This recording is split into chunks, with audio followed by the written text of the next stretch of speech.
తాకట్టులో ఉన్న బంగారాన్ని విడిపించి ఆ రోజున్న మార్కెట్ ధర కట్టి మిగిలిన డబ్బును మీకు అందిస్తుంది ఎస్వీఎస్ గోల్డ్. స్టూడియోలో ఉన్నారు పాస్టర్ జాన్ పాల్ గారు. వారి అభిప్రాయం కూడా మనం తెలుసుకుందాం. నమస్తే అండి. నమస్తే వల్లి గారు. బాగున్నారా? దేవుని బాగున్నాను. ఓకే. సుప్రీంకోర్టు తీర్పుని ఎట్లా చూస్తున్నారు? సుప్రీంకోర్టు తీర్పుని నేను స్వాగతిస్తున్నాను. అదే సమయంలో దాన్ని కొన్ని ప్రశ్నలు కూడా అడగాలనుకుంటున్నాను. చెప్పండి. అదేంటంటే షెడ్యూల్ క్యాస్ట్ 1950లో ఎప్పుడైతే ఆర్డినెన్స్ వచ్చిందో షెడ్యూల్ క్యాస్ట్కి సంబంధించి ఎందుకు వచ్చింది అంటే అన్టచబిలిటీ, సామాజిక వెనకబాటు, సమానత్వం లేకపోవడం, ఇలాంటి కారణాల దృష్ట్యా షెడ్యూల్ క్యాస్ట్ అనేది ఒకటి వచ్చింది. అయితే ఆ అన్టచబిలిటీ పోనప్పుడు, వివక్ష పోనప్పుడు, ఆ సామాజిక వెనకబడతనం పోనప్పుడు వాళ్ళకి రాయితీలు తీసివేయడం అన్నది సమంజసం కాదు. అంటే ఎస్సీ నుంచి ఎవరైనా యేసుప్రభుని నమ్ముకుంటే వారికి ఎస్సీకి సంబంధించినటువంటి రిజర్వేషన్లు పోతాయి, ఈ రక్షణ చట్టాలు పోతాయి అన్నది ఓకే, అది 1950లోనే చాలా స్పష్టంగా ఇవ్వబడింది. అయితే అది ఎందుకు ఇవ్వబడిందో ఆ వివక్ష ఇప్పటికీ కొనసాగుతూ ఉంటే రిజర్వేషన్ తీయడం అన్నది, రక్షణ చట్టం తీసివేయడం అన్నది మంచి పద్ధతి కాదు. ఒకవేళ ఆ రోజు ఉద్దేశం వివక్ష కనుక ఈరోజు లేకపోతే ఇప్పుడు తీసివేస్తే ఒప్పుకుంటాం. అలా కాకుండా ఇప్పటికీ వివక్ష కొనసాగుతూ ఆ రిజర్వేషన్ తీసేస్తాం లేకపోతే రక్షణ చట్టాన్ని తీసివేస్తాం అంటే దాన్ని ప్రశ్నించాల్సిన విషయం. ఓకే. అంటే ఇప్పుడు పూర్తిగా మతం మార్చుకుంటే క్రైస్తవంలో అసలు కులం అనేది లేదు. అవును, లేదు. క్రైస్తవంలో అసలు కులం లేదు. అందరూ కూడా సమానమే, అందరూ కూడా ప్రభువుని నమ్ముకుంటారు, మతాన్ని ప్రేమిస్తారు, మతాన్ని అనుసరిస్తారు, ఆచరిస్తారు. కానీ ఇదేమో కులం బేస్తో ఉన్నటువంటి ఈ షెడ్యూల్ క్యాస్ట్లో ఉన్నటువంటి విషయాలన్నీ కూడా కులం బేస్తో దీనికి రిజర్వేషన్లు ఇవ్వటం కావచ్చు, ప్రయోజనాలు కావచ్చు, లేకపోతే వాళ్ళకి ఏది జరిగినా సరే, ఏ రక్షణ చట్టాలు కావచ్చు, ఇవన్నీ కులం ఆధారితంగా ఉన్నాయి. మరి అసలు కులమే లేని మతంలోకి వెళ్ళినప్పుడు ఆటోమేటిక్గా ఇవన్నీ కూడా రద్దు చేయబడతాయి కదా, దీన్ని ఎట్లా ప్రశ్నించగలరు అనేది నేను ప్రారంభంలో చెప్పింది అదే, మరొకసారి దాన్ని చెప్తాను. ఎప్పుడు రిజర్వేషన్ తీసివేయాలి, ఎప్పుడు ఈ కులానికి సంబంధించినటువంటి అట్రాసిటీని తీసివేయాలి అని అంటే ఆ కులం ప్రస్తావన లేకుండా పూర్తిగా మీరు క్రైస్తవ్యంలోనికి అనుమతించినప్పుడు ఒక వ్యక్తిని, ఉదాహరణకి ఒక ఎస్సీ వ్యక్తి యేసుప్రభుని నమ్ముకున్నాడు. సరే, వ్యక్తి యేసుప్రభుని నమ్ముకున్నాడు, ఈ వ్యక్తి హైందవ ధర్మానికి సంబంధించినాడు కాదు, ఎందుకంటే కులం అనేది హైందవానికి సంబంధించింది. కులం అనేది హైందవ్యంలో, ఈ ముస్లిమ్స్కి కానీ క్రిస్టియన్స్ కానీ కులం లేదు. కాబట్టి మన హైందవ్యంలో నుంచి, కుల వ్యవస్థలోంచి వ్యక్తి యేసుప్రభుని నమ్ముకున్నాడు అని ఆ వ్యక్తిని అధికారికంగా క్రిస్టియన్గా ధృవీకరించిన రోజు, అధికారికంగా క్రిస్టియన్గా ధృవీకరించినప్పుడు మళ్ళీ ఆ వ్యక్తి వెనక్కి వచ్చి ఈ షెడ్యూల్డ్ క్యాస్ట్కి సంబంధించినటువంటి రాయితీలను ఉపయోగించుకుంటూ ఉంటే అప్పుడు ప్రశ్నిస్తే అర్థం ఉంది, ఎందుకు వీటిని వాడుకుంటున్నావని. ఓకే. అలా కాకుండా ఈ వ్యక్తి నేను యేసుప్రభుని నమ్ముకున్నాను, నేను చర్చికి వెళ్తున్నాను, నా విశ్వాసం వేరు అని చెబుతున్నా సరే ఇప్పటికీ నువ్వు మాల, మాదిగా అంటూ సంబోధిస్తూ మాట్లాడుతూ మరలా నీకు ఇవి వర్తించవంటే ఇది అన్యాయం అంటున్నాను నేను. ఆర్టికల్ 25 ఏం చెప్తుందంటే, అంటే ఈ కులాల పేర్లు పెట్టి మాలా, మాదిగా అని చెప్పి ఎట్లా సంబోధిస్తారు? అతను పూర్తిగా మతం మార్చుకున్నప్పుడు ఆ కులాలే ఉండవు కదా, ఎందుకు సంబోధించాల్సిన పరిస్థితులు? మనం థియరిటికల్గా మాట్లాడుకుంటున్నాం, ఏదో ఇక్కడ స్టూడియోలో కూర్చొని అలా మారిపోతుంది కదా అని. కానీ మనం ఫీల్డ్లోకి వెళ్తే ఆ వ్యక్తిని యేసుప్రభుని నమ్ముకున్నా లేదా ఏం చేసినా సరే ఇంకా ఎస్సీ ఎస్టీగానే చూస్తున్నారు తప్ప ఆ వ్యక్తిని క్రిస్టియన్గా చూడట్లేదు. ఉదాహరణ, ఆ వ్యక్తి యేసుప్రభుని నమ్ముకున్నాడు, చర్చికి వెళ్ళాడు, ఆ వ్యక్తి పేరు మత్తయ్య అని పెట్టుకున్నాడు, లేదా లూకా అని పెట్టుకున్నాడు, లేదా మార్క్ అని పెట్టుకున్నాడు. ఆ వ్యక్తిని మత్తయ్య అని పిలిచేదానికి మనసు రావట్లేదు, ఇంకా మల్లయ్యగానే పిలుస్తున్నారు.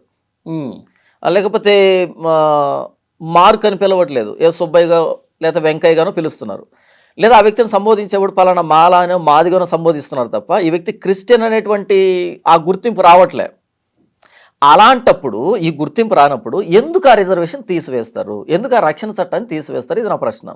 ఇంకో మాట ఏంటంటే ఆర్టికల్ 25 ఏం చెప్తుందంటే ఒక వ్యక్తి ఏ విశ్వాసాన్నైనా నమ్మొచ్చు, దాన్ని ప్రాక్టీస్ చేసుకోవచ్చు, దాన్ని ప్రాపగేట్ చేసుకోవచ్చు. ఎనీ రిలీజన్, ఏ ఫెయిత్నైనా సరే ఆ వ్యక్తి నమ్మొచ్చు, బిలీవ్ చేయొచ్చు, దాన్ని ప్రాక్టీస్ చేయొచ్చు, దాన్ని ప్రాపగేట్ చేసుకోవచ్చు. ఇప్పుడు క్రైస్తవులు వీధుల్లోకి వెళ్ళి ప్రభువైన యేసుక్రీస్తు అని గురించి సువార్త చెబితే మత ప్రచారం అని అడ్డుకుంటున్నారు, వాళ్ళ మీద పేడ నీళ్ళు చల్లుతున్నారు, వాళ్ళ మీద దాడులు చేస్తున్నారు, మొబైల్లో రికార్డింగ్ చేసి యూట్యూబ్లో పెడుతున్నారు, బూతులు మాట్లాడుతున్నారు.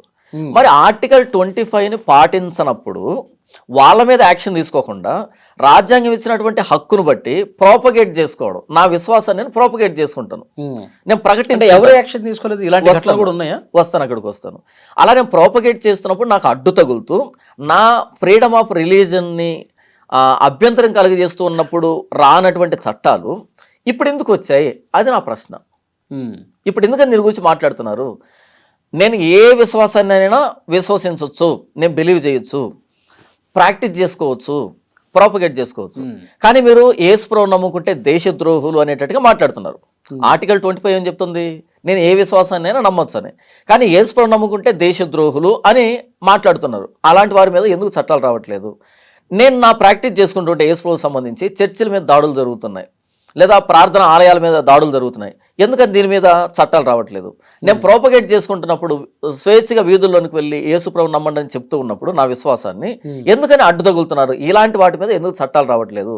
అంటే ఇలాంటివి కనిపించట్లేదా? వీటి మీద చట్టాలు రాకుండా ఇప్పుడు ఎస్సీ నుంచి యేసుప్రభువుని నమ్ముకుంటే ఈ రక్షణ చట్టం పోతుందని, రిజర్వేషన్ పోతుందని మాట్లాడుతున్నారు కదా, ఎందుకని ఓన్లీ ఎస్సీ నమ్ముకుంటేనే ఇలాంటి చట్టాలు వచ్చాయి, మిగతా కులాల వాళ్ళు నమ్ముకుంటే వాళ్ళకు రిజర్వేషన్లు పోవా, వాళ్ళకు రక్షణ చట్టాలు పోవా, ఓన్లీ ఎస్సీకి ఎందుకు పోతున్నాయి? ఇది నా ప్రశ్న.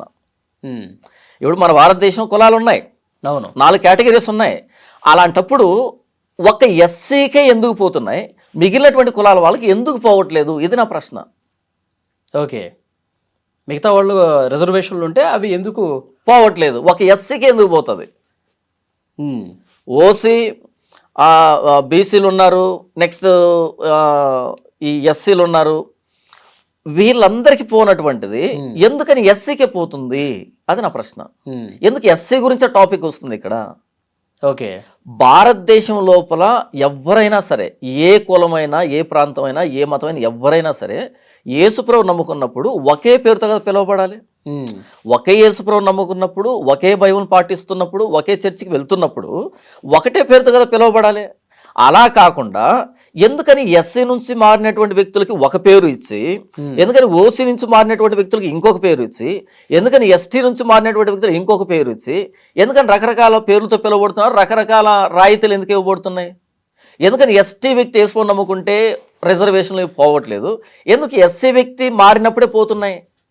ఓసీ వ్యక్తి మారినప్పుడు ఎందుకు ఆ వ్యక్తి పోవట్లేదు? ఎస్సీకే ఎందుకు? ఇది నా ప్రశ్న.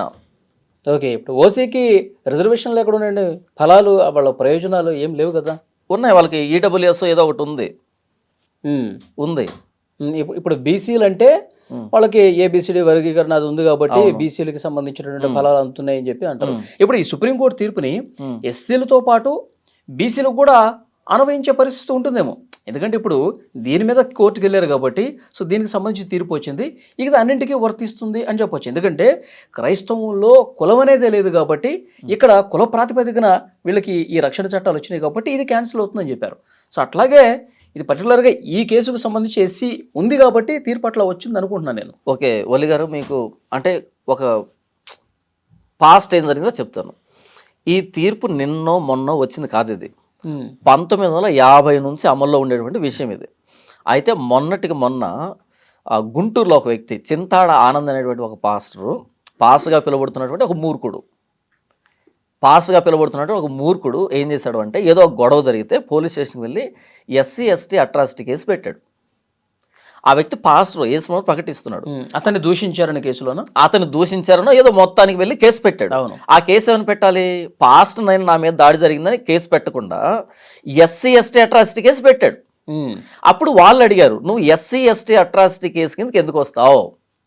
నువ్వు యేసుప్రభువుని నమ్ముకున్నావు, చర్చ నడిపిస్తున్నావు కదా, పాస్టర్ కదా, ఎస్సీ ఎస్టీ కిందకి ఎందుకు వస్తావు? క్రైస్తవులు కులం లేదు కానీ వాళ్ళు ప్రశ్నించారు. అప్పటికైనా ఆ మూర్ఖుడు ఏం చేయాలి? మౌనం వహించాలి కదా. దాన్ని పట్టుకుని వెళ్ళి హైకోర్టుకు వేసుకున్నాడు. హైకోర్టు కూడా దీన్ని చెప్పింది, అలా కాదు, నువ్వు ఎప్పుడైతే యేసుప్రభువుని నమ్ముకుంటావో నీకు కులం అనేది వర్తించదు, కులం వర్తించకపోతే నీకు కులానికి సంబంధించిన ఎస్సీ ఎస్టీ అట్రాసిటీ కేసు అన్నది వర్తించదు అని చెప్పింది. ఆ మూర్ఖుడు అంతటితో ఆగాడా? అక్కడి నుంచి మళ్ళీ సుప్రీంకోర్టుకు వెళ్ళాడు. ఇప్పుడు సుప్రీంకోర్టు నిన్న జడ్జిమెంట్ రిలీజ్ చేసింది. ఏమని? హైకోర్టు ఏదైతే ఇచ్చిందో దాన్నే సమర్థిస్తూ వెలువరించింది. హైకోర్టు ఎలా ఇచ్చిందంటే రాజ్యాంగాన్ని బట్టి ఇచ్చింది.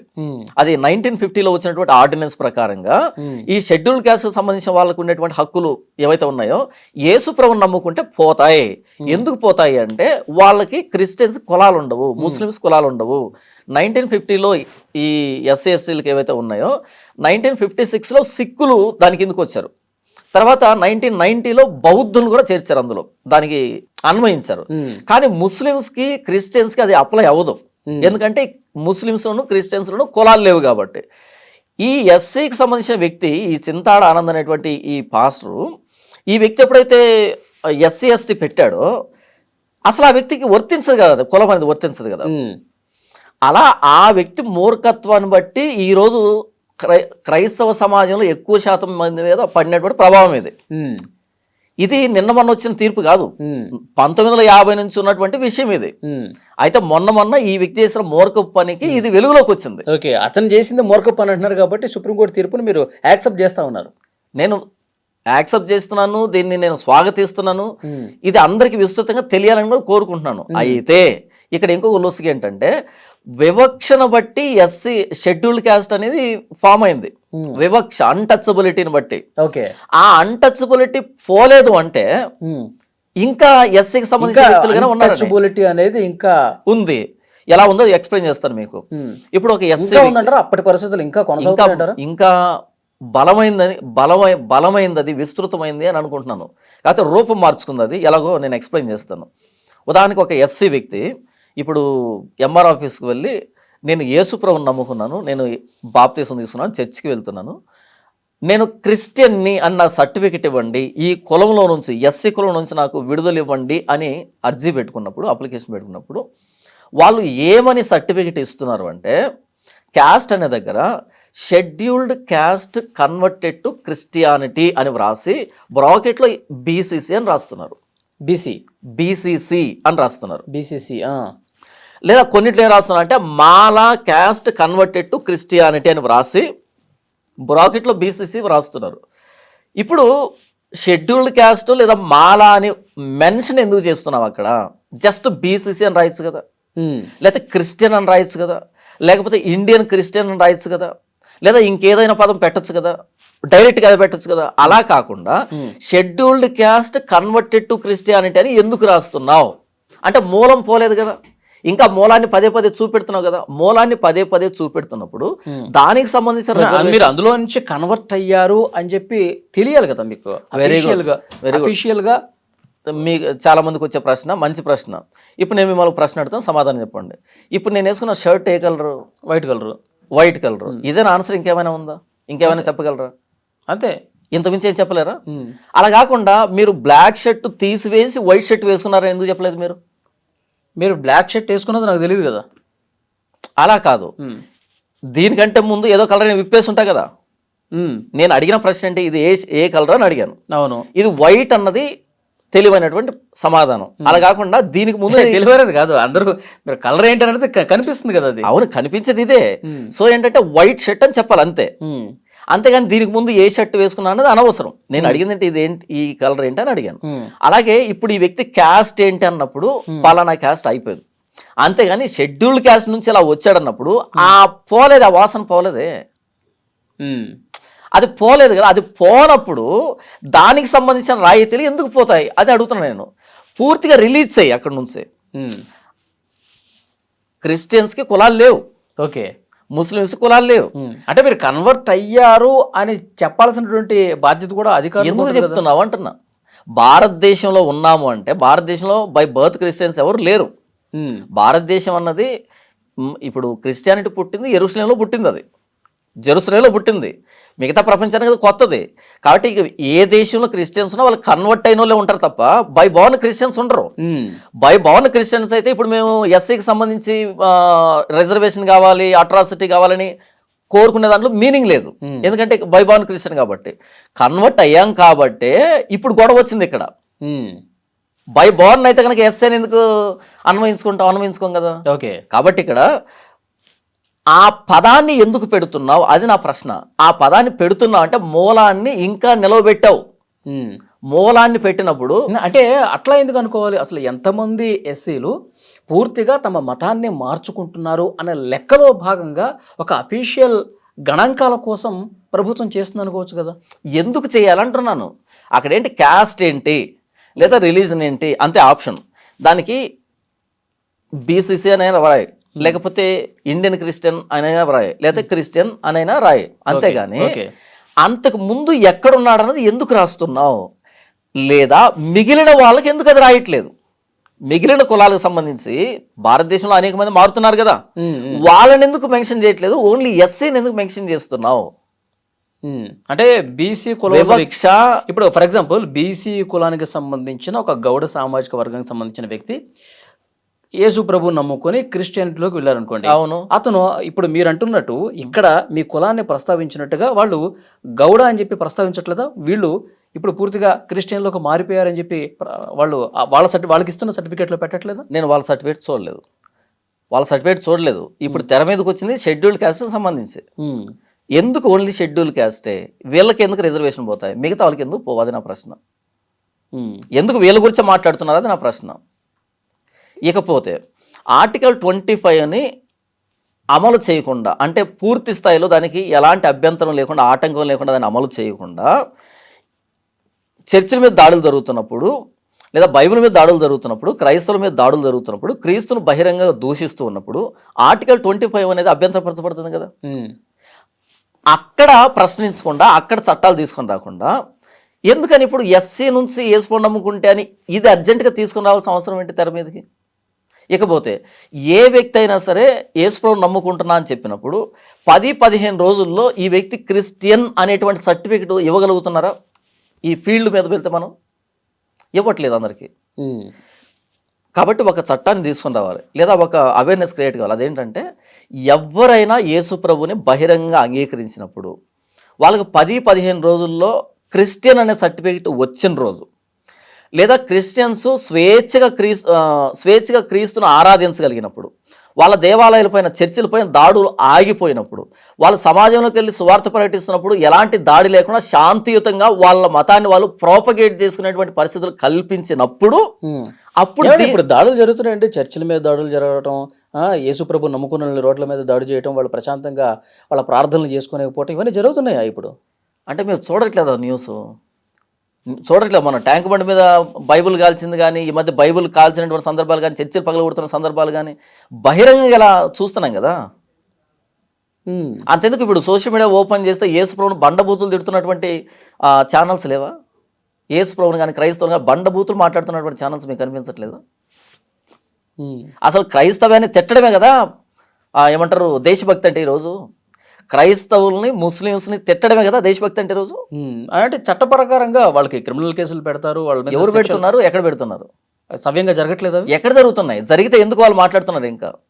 కాబట్టి వివక్ష ఆగిపోయిన రోజు అప్పుడు రిజర్వేషన్ తీసేసుకోండి, ఈ అట్రాసిటీని తీసివేసుకోండి.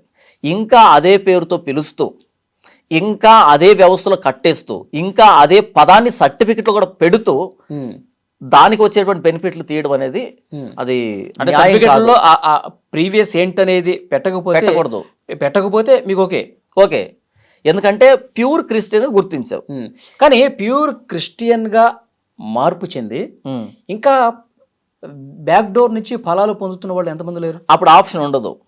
మీరు ప్యూర్ క్రిస్టియన్ ఎప్పుడైతే పెడతారో బ్యాక్ డోర్ నుంచి వెళ్ళేదానికి ఆప్షన్ లేదు. ఎందుకంటే అక్కడ ఒప్పుకోదు, చట్టం ఒప్పుకోదు. ఇప్పుడు చింతాడ ఆనంద్ అనేటువంటి ఒక మూర్ఖుడు ఎప్పుడైతే పోలీస్ స్టేషన్కి వెళ్ళాడో ఏమని చెప్పింది పోలీస్ స్టేషన్? నువ్వు పాస్టర్ అయి ఉండి ఎస్సీ ఎస్టీ అట్రాసిటీ కేసు ఎలా పెడుతున్నావు అని అడిగారు. అదే వ్యక్తి పాస్టర్ కాకుండా వెళ్ళుంటే డెఫినెట్గా తీసుకుని ఉండు. పాస్టర్ కాబట్టి ఒప్పుకోలే. అలాగే క్రిస్టియన్ అని ప్యూర్గా వచ్చినప్పుడు ఎస్సీ ఎస్టీ కిందకి వెళ్ళలేడు ఆ వ్యక్తిగా, వెళ్ళలేడు. ఓకే, అప్పుడు వాళ్ళకి రిజర్వేషన్లు పూర్తి న్యాయం జరిగినట్టు. ఇప్పుడు సుప్రీంకోర్టు ఏదైతే తీర్పిచ్చిందో, హైకోర్టు ఏదైతే తీర్పిచ్చిందో ఇది 1950 నుంచి ఉంది, కొత్తదేం కాదు. అయితే మొన్న సంఘటనతో తెర మీదకి వచ్చింది అంతే. అందరూ ఇంకొకసారి ఆలోచిస్తున్నారు.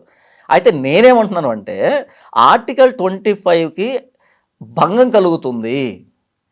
క్రైస్తవులు తమ విశ్వాసాన్ని స్వేచ్ఛగా ప్రకటించుకోలేకపోతున్నారు, ప్రాక్టీస్ చేసుకోలేకపోతున్నారు.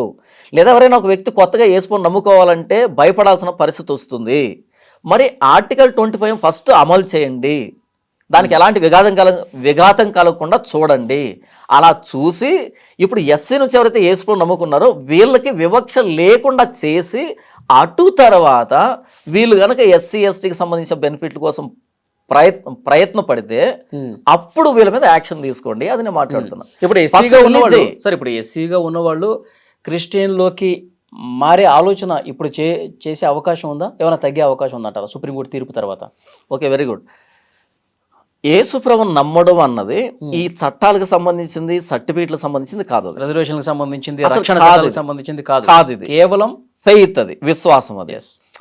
నాకు యేసుప్రభు బోధ నచ్చింది, యేసుప్రభు చెప్పిన విషయాలు నచ్చాయి, ఆయన సిలువ మీద ప్రాణం పెట్టింది నాకు అర్థమైంది, నేను పాపినని నాకు తెలిసింది, నా పాపాలు క్షమించబడాలి అనేటువంటి ఆలోచన నాకు వచ్చింది కాబట్టి నేను క్రీస్తు నమ్ముకున్నా తప్ప ఈ క్రీస్తు నమ్ముకుంటే ఉండేటువంటి చట్టాలు ఏంటి, రిజర్వేషన్లు ఏంటి, అట్రాసిటీ కేసులు ఏంటి, లేదా సర్టిఫికేట్లు ఏముంటుంది, ఇవన్నీ నాకు తెలియదు. నేను పాపిని అనేటువంటి భావన నా మనస్సాక్షి నాకు కలిగింది. ప్రభువైన యేసుక్రీస్తు క్షమిస్తాడు అని నాకు అర్థమైంది. నేను వచ్చి ఆయన దగ్గర క్షమాపణ వేయడానికి నేను క్రీస్తును ఫాలో అవుతున్నాను. దీనికి ఈ సర్టిఫికేట్లు సంబంధమే లేదు. ఇప్పుడు ఈ చట్టం రావడాన్ని బట్టి నేను నిజంగా చాలా సంతోషపడుతున్నాను. ఇది ఆహ్వానించదగ్గ విషయం. ఎలాగంటే చెప్తాను వినండి. ప్రస్తుతానికి క్రైస్తవ్యంలో స్క్రాప్ ఎక్కువైంది. ఎలాగైతే ఒక రైతు పొలం పండించినప్పుడు గట్టి గింజలతో పాటు సచ్చు గింజలు కూడా చెత్త చెదారం ఉంటుందో, ఆ రైతు ఏం చేస్తాడు, మొత్తం అంతటిని తీసుకొచ్చి గరిసెలో నింపుకోడు. ఏం చేస్తాడు, బాగా ఎండబెట్టి తూర్పారబడతాడు. 1-3 సార్లు తూర్పారబట్టిన తర్వాత ఆ గట్టి గింజలు తీసుకొచ్చి గరిసెలో నింపుకుంటాడు. ఇది తెలివైనటువంటి రైతు చేసేటువంటి పని. మిగతా చెత్త అంతటిని కాల్చి పడేస్తాడు కదా. అలాగే యేసుప్రభు ప్రకటించబడుతున్నప్పుడు ఈరోజు మన తెలుగు రాష్ట్రాల్లో కానీ, భారతదేశ వ్యాప్తంగా కానీ, ప్రపంచవ్యాప్తంగా కానీ గట్టి గింజలతో పాటు సచ్చు గింజలు కూడా చాలా వచ్చేసాయి. అంటే యేసుప్రభుని ఎందుకు నమ్మాలి, యేసుప్రభు నమ్ముకుంటే ఏ క్రయం చెల్లించాలి, ఏ మూల్యం చెల్లించాలి అనేటువంటిది ఏమీ తెలియకుండా జస్ట్ అలా వచ్చేసారు, అంతే. తండోపతండాలుగా వచ్చేసారు. అలా వచ్చేసేటప్పటికి జనసంఖ్య పెరిగింది కానీ, నంబర్ ఆఫ్ క్రిస్టియన్స్ పెరిగారు కానీ అసలు క్రిస్టియానిటీ ఏం చెప్తుంది, ఎసెన్స్ ఏంటన్నది మిస్ అయిపోయింది. మంది ఎక్కువైతే మజ్జిగ పలచబడుతుంది అనేటట్టుగా నంబర్ పెరిగే కొద్దీ అసలు క్రిస్టియానిటీ ఏంటనేది మిస్ అయిపోయింది. ఎవడి గోల వాడిది అయిపోయింది, ఎవడి ధోరణ వాడిది అయిపోయింది. ఈ భ్రష్టత్వం పోవాలంటే ఫినిష్ చేయనివ్వండి, ఈ చెత్తంతా పోయి గట్టి గింజలు నిలవబడాలి అంటే ఇలాంటి చట్టాలు వస్తే ఇప్పుడు క్రీస్తును అంగీకరించాలి అనుకునేవాడు ఖచ్చితంగా దీన్ని ఆలోచిస్తాడు. నేను క్రీస్తును అంగీకరిస్తే నేను ఏం కోల్పోతాను, ఓకే నేను ఎంత నేను ఎంత పే చేయాల్సి వస్తుంది, ఎంత మూల్యం చెల్లించాల్సి వస్తుంది, ఎంత క్రైమ్ చెల్లించాల్సి వస్తుంది అని ఆలోచిస్తాడు కదా. అలా ఆలోచన ఉన్నాడు. ఎప్పుడైతే క్రైస్తవులోకి వస్తాడో అప్పుడు క్రిస్టియన్ ఎసెన్స్ అనేది నిజంగా ప్రపంచానికి అర్థమవుతుంది. ఈరోజు ఇలాంటి ఏమీ లేకుండా, లోక జ్ఞానం లేకుండా అలా ఏదో మొక్కుబడి దేవుడిగా యేసుప్రభు మార్చేశారు కాబట్టి, ఏదో కడుపు నొప్పి తగ్గుతుంది, మోకాలు నొప్పులు తగ్గుతాయి, లేదా పెళ్లిళ్ళు అవుతాయి, ఉద్యోగాలు వస్తాయి, కడుపులో గడ్డలు కరుగుతాయి అనేటట్టుగా వచ్చేసారో, యేసుప్రభు అలాంటి దేవుడిగా చేసేసారో, క్రిస్టియానిటీ అంటే ఏంటంటే మిస్ అయిపోయి అబ్యూజ్ అయిపోయింది. అందుకని మీరు చూడండి, ఇప్పుడు చాలా మంది క్రిస్టియన్ పాస్టర్స్ ని ట్రోల్ చేస్తున్నారు. వాళ్ళు టచ్ అనడం, పడగొట్టడం, గంతులు వేయడం, కేకలు వేయడం, ప్రార్థన చేస్తే ఎయిడ్స్ పోయిందని చెప్పడం, క్యాన్సర్ పోయిందని చెప్పడం, ఇలాంటి ఏంటి సార్ అదంతా డ్రామాలు అవి? ప్యూర్లీ డ్రామా అదంతే, కాబట్టి నేను ఏమంటాను, క్రిస్టియానిటీకి వాళ్ళు మచ్చ తీసుకొని రావటమే కదా. ఇలా ఎందుకు మచ్చ తీసుకొస్తున్నారు అంటే జనాలు ఎక్కువైపోయారు, ఆలోచన తక్కువైపోయింది. ఇప్పుడు ఇలాంటి చట్టాలు వస్తే యేసుప్రభుని నమ్ముకునేవాడు నిజంగా ఆలోచించేవాడే ఉంటాడు, ఒక కమిట్మెంట్ తోనే క్రీస్తుని నమ్ముకుంటాడు. ఎందుకంటే ఆయన నమ్ముకుంటే ఇవన్నీ పోతున్నాయి కాబట్టి అలాంటి వ్యక్తులు క్రీస్తు నమ్ముకున్నప్పుడు, తెలిసి నమ్ముకున్నప్పుడు వాడు క్రిస్టియానిటీ కట్టుపడతాడు. ఇలాంటి తమాషాలన్నీ వెళ్ళిపోతాయి. మీకు ఒక మాట చెప్తా, మొన్న డిమానిటైజేషన్ జరిగినప్పుడు ఏం జరిగింది, ఈ ఫేక్ నోట్స్ అన్ని వెళ్ళిపోయాయి కదా. ఫేక్ నోట్స్, ఇలాంటి పటిష్టమైన చట్టాలు వచ్చినప్పుడు ఇలాంటి వచ్చిన నిఖార్సైన క్రైస్తవులు వస్తారు. నిఖార్సైన క్రైస్తవ్యం వస్తుంది. ఇప్పుడున్న క్రైస్తవ్యాన్ని చూసి బయట వాళ్ళు నవ్వుకుంటున్నారు. ట్రోలింగ్ మెటీరియల్ లాగా మారిపోయింది ప్రస్తుతానికి క్రైస్తవ్యం కానీ, క్రైస్తవ పాస్టర్ కానీ ట్రోలింగ్ మెటీరియల్ లాగా మారిపోయారు అనమాట.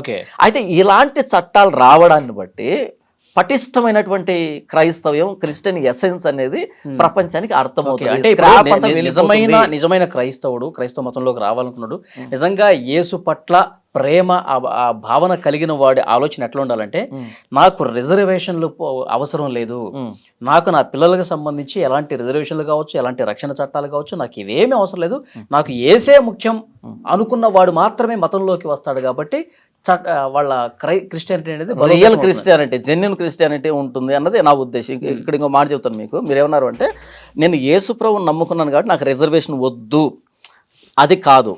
రిజర్వేషన్ అనేది హిందూయిజానికి సంబంధించింది, కులం అనేది హిందూయిజానికి సంబంధించింది. యేసు ప్రభుకి హిందూయిజానికి సంబంధం లేదు.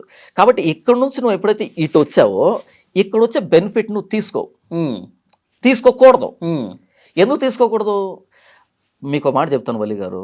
ఒక హైందవుడు ఒక ప్రసాదం పెడుతున్నాడు అనుకో, క్రిస్టియన్స్ తీసుకుంటారా? తీసుకోరుగా. ఎందుకు తీసుకోరు? అది వాళ్ళకి సంబంధించింది, నాది కాదు, హిందూయిజానికి సంబంధించింది. కాబట్టి దాన్ని మేము ఎలా తీసుకుంటామన్నది క్రైస్తవుల భావన. మరి రిజర్వేషన్ కూడా కులానికి సంబంధించింది, అంటే కులం అనేది హిందూయిజానికి సంబంధించింది. ఆ బెనిఫిట్ ని ఒక క్రిస్టియన్ తీసుకోడు, ఇచ్చినా తీసుకోడు. కానీ ఎందుకు తీసుకుంటున్నారు అంటే చాలా మందికి అవగాహన లేదు. ఎందుకు అవగాహన లేదు? సరిగా ఆలోచించలేదు వాళ్ళు. అంటే చాలా మందిలో కొంతమంది ఆలోచన ఏంటంటే, ఇలా ఇది ఎలాగూ మనకి పుట్టుకతోనే వచ్చినటువంటి రిజర్వేషన్లు కాబట్టి సరే నేను నా దేవుడిని నేను ఏదో చూసుకుంటా ఉన్నాను, నాకు ఆటోమేటిక్గా కొన్ని రిజర్వేషన్లు వస్తాయి, నాకు బాగుంటుంది, నా ఫ్యామిలీకి బాగుంటుంది అన్న ఒక ఆలోచనతో దాన్ని అమలు చేసుకుంటూ పోతా ఉన్నాడు. అమలు చేసుకుంటూ పోతున్నారు. ఇప్పుడు ఒక చట్టం వచ్చింది కదా, ఇప్పుడు తెలిసింది కదా. తెలియనంత వరకు చేసామంటే ఓకే, కానీ ఇప్పుడు తెలిసింది కదా ఇలాంటి ఒక చట్టం ఉందని. ఇప్పుడు కూడా దానికి మనం మొగ్గు చూపితే మనం మోసం చేసిన వాళ్ళు అవుతాం. ఇకపోతే బైబిల్ ఒక మాట రాయబడింది, ఎవరైతే నన్ను వెంబడించాలనుకుంటున్నారో, యేసు చెప్పిన మాట, ఎవడైతే నన్ను వెంబడించాలనుకుంటున్నాడో వాడు తన్ను తాను ఉపేక్షించి